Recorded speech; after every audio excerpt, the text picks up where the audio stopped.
ગામડું આવી ગયું છે હવે જઈએ છીએ ઘરે. આજે જેસલ જોઈ શકો છો તમે એન્જિનનો અવાજ એવો આવે ને. ગેસ તો અત્યારે વાગ્યા છે 1 જેવું 12 સાડા 12 જેવું થયું છે. વિસાવદર ગાડી પહોંચી છે. Good morning guys. તો કેમ છો? આઈ હોપ તમે બધા મજામાં જ હશો. જય દ્વારકાધીશ અને નવા વ્લોગમાં તમારું સ્વાગત છે. તો ભાઈ આવી ગયા છીએ આપણે ભક્તિનગર. વાગ્યા છે 8 જેવું થયું છે. હવે જઈએ છીએ ગામડે, થોડું કામ છે 2-3 દિવસનું, એટલા માટે જવાનું થયું છે. બસ જો અહીંયા હાઈલા જઈએ છીએ, થોડું કામ છે, ચા પાણી પીવાના બાકી છે તો ચા પાણી પીએ. અહીંયા ચા પાણી મળી જશે.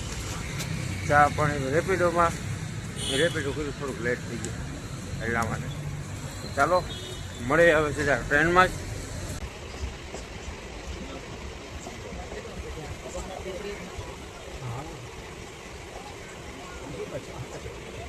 અત્યારે જુનાગઢના બસ સ્ટેન્ડમાં ઉતરી ગયો, સોરી રેલવે સ્ટેશનમાં. બે અઢી કલાક જેવું થયું છે. 2-2.5 કલાક આવી. બસ સ્ટેન્ડ જવાનું છે. ત્યાંથી બસ સ્ટેન્ડ વિસાવદરની બસ પકડવાની એ પાછી. આજે તમે જોઈ શકો છો ટ્રેન આ પેલા બીજા ડબ્બામાંથી ચાલો હવે બસ સ્ટેન્ડ જઈએ, બસમાં દેખાડું તમને. તો ગાઈઝ હાલમાં આ ટ્રેન જે પેલી ટ્રેન છે આ બીજી ટ્રેન છે એ આ મારા ગામમાં જે જેતલવડ ગામ છે ત્યાં આ ટ્રેન જાય. તો મેં હવે બસ સ્ટેન્ડ જ જવું ખોટું, મેં આ ટ્રેનમાં જ વહી જઈએ આપણે. આ ટ્રેનમાં સારું છે એવું ને બસ સ્ટેન્ડે જવું આપણે હાલીને 1-1.5 કિલોમીટર હાલી જવું એ કરતાં આ બસ ટ્રેનમાં બેસી જઈએ. વિસાવદર જાય, વિસાવદરથી જેતલવડ 10 કિલોમીટર થાય, ત્યાં જવાનું છે આપણે. બતાવતો રહેશે તમે ટ્રેન જોવો ખાલી.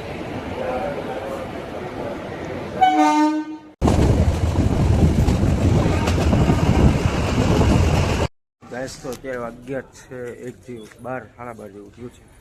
વિસાવદર ગાડી પહોંચી છે. હવે એન્જિન બદલવા ગયું છે. એન્જિન સામે લાગશે, સામે ડબ્બા ઉપર.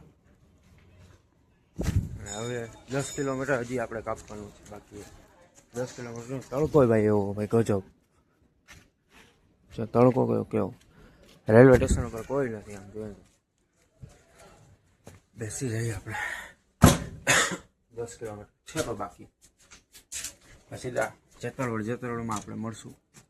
ગામડું આવી ગયું છે હવે જઈએ છીએ ઘરે. આજે જેસલ જોઈ શકો છો તમે એન્જિનનો અવાજ એવો આવે ને.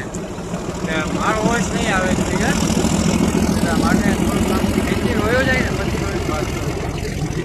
બાકી આ જંગલ જેવું છે આમ જોઈએ ને તો રેલવે સ્ટેશનમાં તો બીજું કાંઈ છે નહીં, પણ એક પ્રકારે શું કહેવાય હોય. ચાલો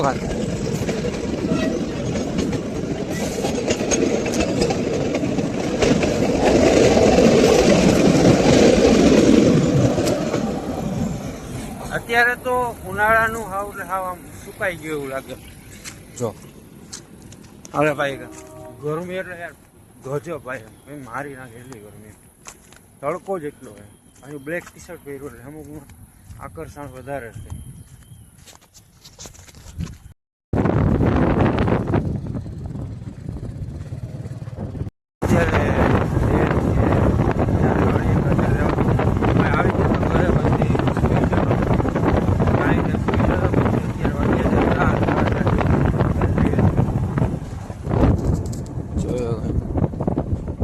ફાટક હમણાં બંધ થશે, હમણાં આવશે ટ્રેન પાછી.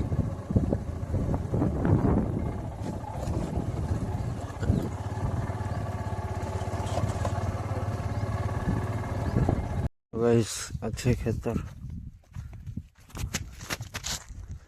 આમ જોયે ને તો ગામડે ને સિટીની ઘોંઘાટ હાવ લાવ શાંત વાતાવરણ, કોઈને કાંઈ લપ છપ નહીં, હવ કામ. રાજકોટમાં આમ કોક તમને મળે તો ગામના પૂછે શું કરો બધું. બાકી ગામમાં રહેતા એને ખબર જ હોય.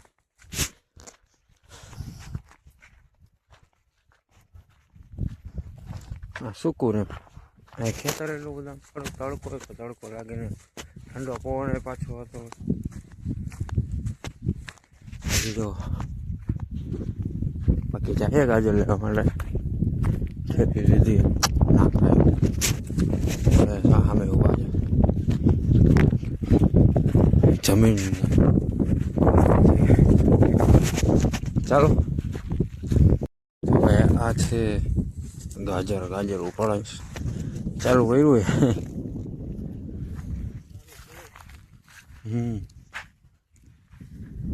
ઉપાડી લો ગાજર. ઠંડો પવન મસ્ત આવે છે. નદી હાવ સુકાઈ ગઈ ઉનાળામાં. અમારે જેતરવાળમાં પાણી નથી ટકતું કાંઈ નહીં.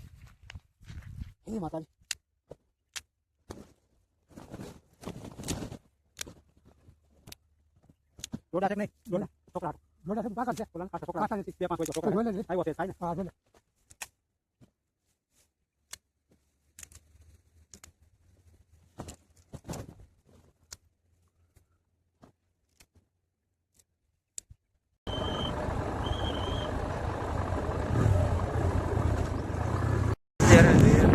ખરીદી કરવા માટે વાગ્યા છે 5:30 જેવું છે. આ જો તમે રોડ છે આપણે દેખાડો અહીંથી જવાનું છે આપણે. અહીંથી 10 કિલોમીટર જેટલું થશે આપણે વિસાવદર. બાકી વાર સુધી એટલે ઓર એવો આવે ને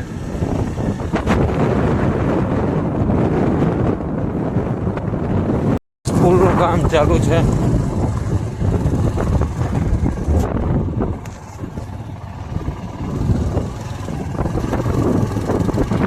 આપણનો પુલ છે, પુલ તૂટી ગયો છે, બનાવે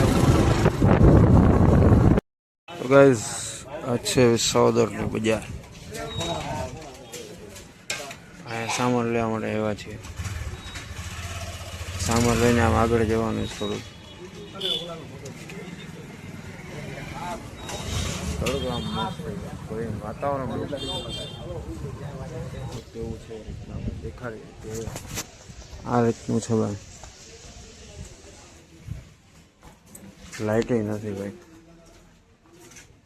લાઇટ કરવી પડે. વિશાળ ભાઈ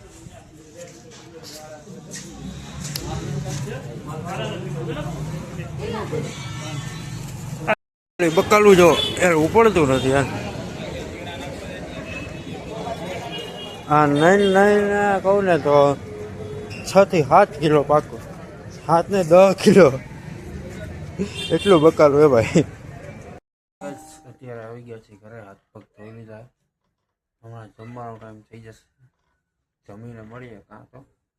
બાકી અત્યારે બેઠા છીએ. બકાલું હજી ધોવાનું છે, એ ધોઈશ. હજી ધોવાનું બાકી એ પછી કાનો શું પ્લાન છે વિચારવાનું છે. ચાલો તો ભાઈ હા ભાઈ પાસે આવ્યા છીએ ભાઈ. શરમાળું હે પણ આઈસ્ક્રીમ વેચે છે. જોઈએ હમણાં ખાઈએ આપણે આઈસ્ક્રીમ. આ રીતનું છે ભાઈ ગામડાની મોજ. અત્યારે તો કોઈ કે મોસ્ટલી કોઈ પબ્લિક જોવા ન મળે એમ. સિટી ઓકે રાજકોટમાં ને એવી પબ્લિક અહીં જોવા ન મળે એમ. સ્ટાર્ટ કર્યું છે કોણ ખાવાનું તો લેવું, કોણ લે પછી ચાખીએ બધી વસ્તુ શું છે. આજે તો બધી વસ્તુ ન જગા કેમ કે જમ્યો છું એટલા માટે પછી વિચારે કાલનો રાખશું પ્લાન. અત્યારે તો પેલા ટ્રાય કરીએ પણ ઘરે હોટલ લઈ જવાનું રાખશે. તો ગાઈસ અત્યારે ઘરે આવી ગયા છીએ. કોણ ખાઈ લીધું, પછી ઘર માટે લઈ આવ્યા હતા બધે. કોણને ગુલ્ફી લોકો ખાઈ લીધી એટલે બધા સુઈ ગયા. ભાઈ આવ્યો નથી, ભાઈ આવશે બહાર ગયો છે. કે 12માં હજી જોબ ચાલુ છે એટલા માટે 9:30 જેવું થયું, 9:30 10 જેવું. તો ગાઈસ આપણે વ્લોગને અહીંયા એન્ડ કરીએ. અને વ્લોગ સારો લાગ્યો હોય તો લાઈક શેર સબસ્ક્રાઈબ અને કોમેન્ટ જરૂર કરજો. હવે મળીએ નવા વ્લોગમાં. જય દ્વારકાધીશ અને ગુડ નાઇટ.